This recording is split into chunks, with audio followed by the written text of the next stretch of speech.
Hey everybody, Zach here from the Birdsea Cape Wildlife Center, which is the Cape Cod branch of the New England Wildlife Centers. We are coming to you again with an edition of Science for Social Distancing, which is a virtual digital education program where we provide distance learning to kids and students of all ages. And today we have something so exciting to show you. Right now on the table, under anesthesia, is a snapping turtle that is probably bigger than almost anyone I've ever seen in my life. And what we're gonna do today is this poor snapping turtle, let me step away so I can pull down my mask. This poor snapping turtle actually fractured both its mandible and its maxilla, meaning we think it probably either got hit by a car or had some sort of trauma that hit just the tip of its head. And when that happened, it fractured the jaw, upper and lower.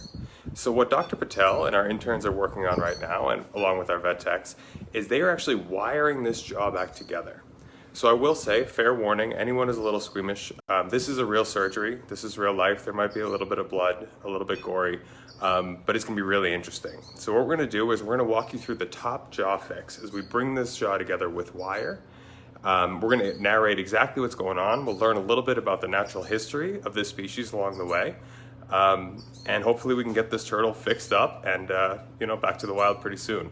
Okay, so with that, what I'm gonna do is I'm gonna flip you around, and this is the point you might wanna look away if you're a little bit squeamish, okay? Here we go. All right, so we're gonna go right in onto the table. So you guys all know Priya by now, co-host extraordinaire. And this is a new guest you've never seen before. This is a 25 to 30 pound female common snapping turtle, right? And so what we were talking about here is, I don't want to reach in, but you see the top right there is split.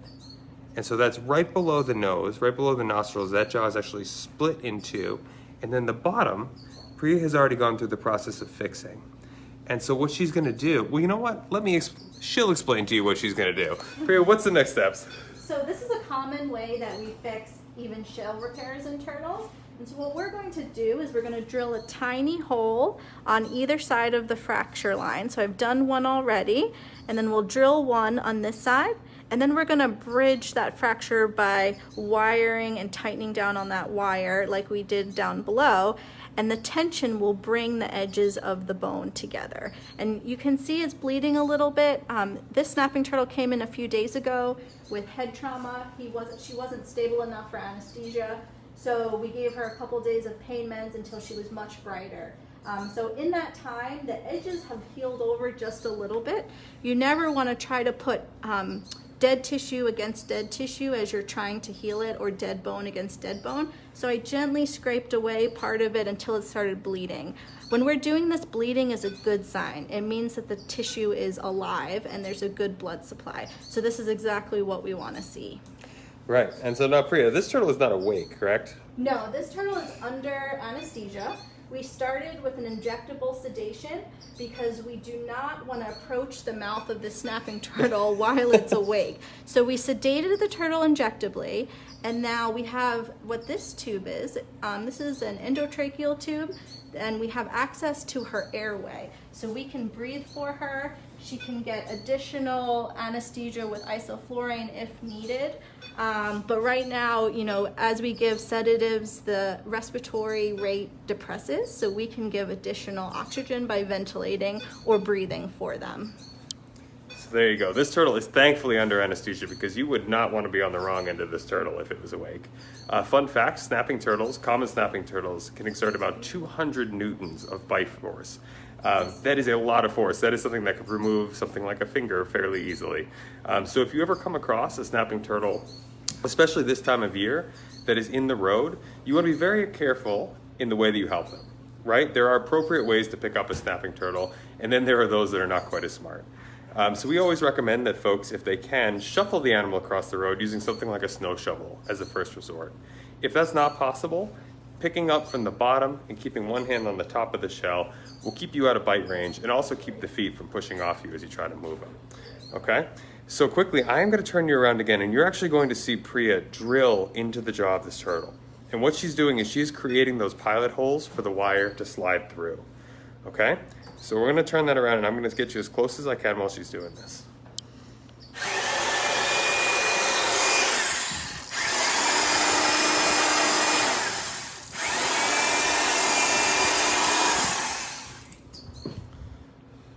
and then we're just putting a little bit of cold saline on it. There is a little bit of heat that occurs at that site, so we just want to cool that down. But the damage is very not significant compared to the damage of the jaw fracture has already caused. So you can see that. That is a very small little hole, and now just like threading a needle, she's going to take some of this medical cerclage wire, place it through there. When you have a hole on either side, that gives you a good spot where you can apply tension, twist that wire slowly, get the traction you need, bring that jaw together, right? And so those of you wondering out there, why do this? Why does this need to happen? Why can't that turtle just live out of this life with a split jaw? Well, just like you and me, turtles have bones, right? And in order for that bone to heal and remodel, we actually need to bring those two pieces together, put them in contact with each other for the process to start. So any of you out there who have maybe broken a bone, broken an arm, and they put you on an arm cast, it's the same principle. We're trying to bring the bones together so that they can heal and then hold them steady to stop them from moving around and disrupting the healing process.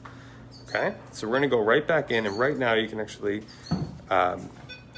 you'll see Priya is very gently pushing the wire and trying to get it through that hole.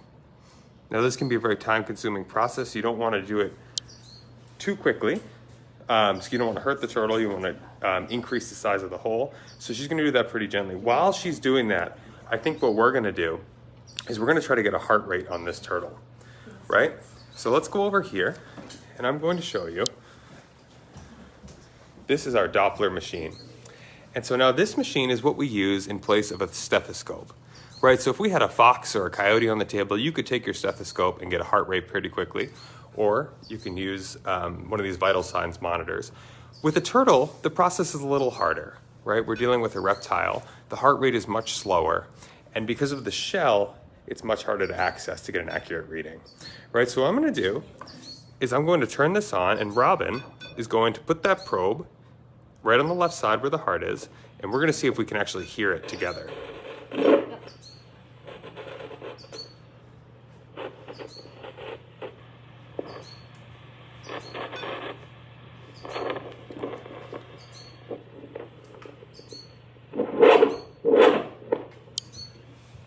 And this process can take just a moment. It's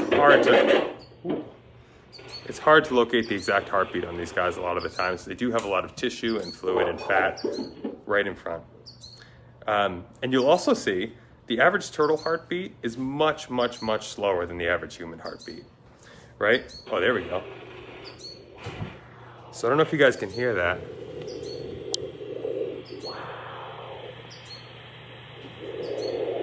Do you hear that? It sounds like a whooshing. So what you're hearing there is actually the heart pumping fluid, pumping blood.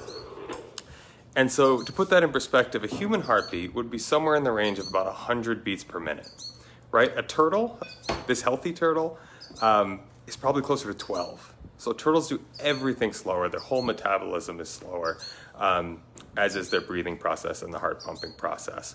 So if you had a human that had a heartbeat of 12, you'd have a big problem. A turtle, he's doing pretty good.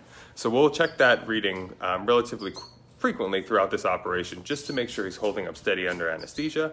And then we'll also check it as he's waking up, because he's got a long way to go to come out of anesthesia. They do everything slow, as mentioned. Okay, so let's go back to Priya here. All right, you can see that she safely got that wire through both sides of the jaw. There is that fracture. And what she's doing is she is tightening down what's called her drill chuck.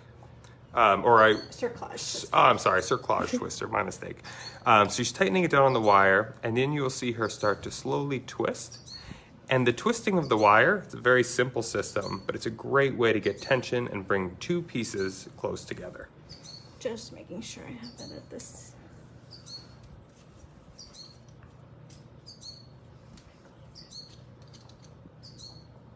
Just want to make sure it's down far enough.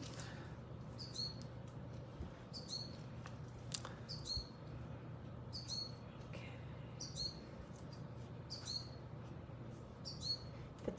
You only got one shot at this, otherwise you have to cut all the wires and redo it, so you want to make sure that everything is lined up properly the first time. Not a big deal if you do mess up, you can.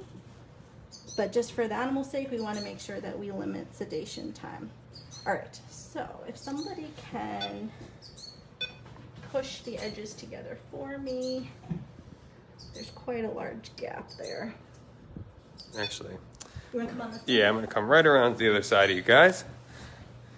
Oh, This can be perfect. out of the way. There we go. Can you see? You can go And now you guys are gonna get in much closer than I am to see this, so I'm gonna hold the phone right in there so you can actually see this process happen.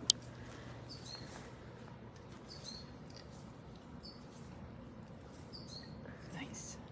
Perfect. Got a nice clean twist. All right. Then cut close to there. Perfect. So you see how far we brought the edges together. There is a lot of distance between those edges, but the wire gives you really nice tension to hold that together. There are many ways to fix fractures, especially shell fractures. This is the method we prefer to use because it does give you that really good tension. And just while I'm here, guys, you will never, ever, ever get this close to the inside of a snapping turtle's mouth again, so I might as well show you. And you can see where that tube is entering is called the glottis, and that travels down to the windpipe or the trachea. And so that we are giving oxygen into the turtle's lungs right now. All right, folks, so there you have it. That is how you fix the jaw of a common snapping turtle. This snapping turtle, believe it or not, was relatively lucky.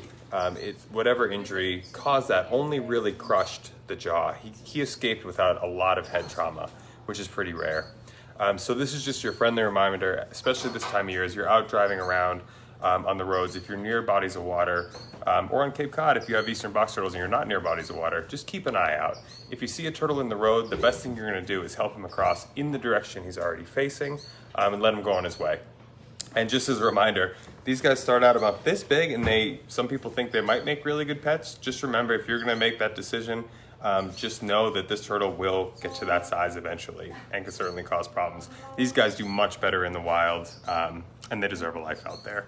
So anyway, we really appreciate your support. It's wonderful seeing you all again. This has been another edition of Science for Social Distancing. So until next time, be safe, wash your hands, and we will see you soon. Thanks.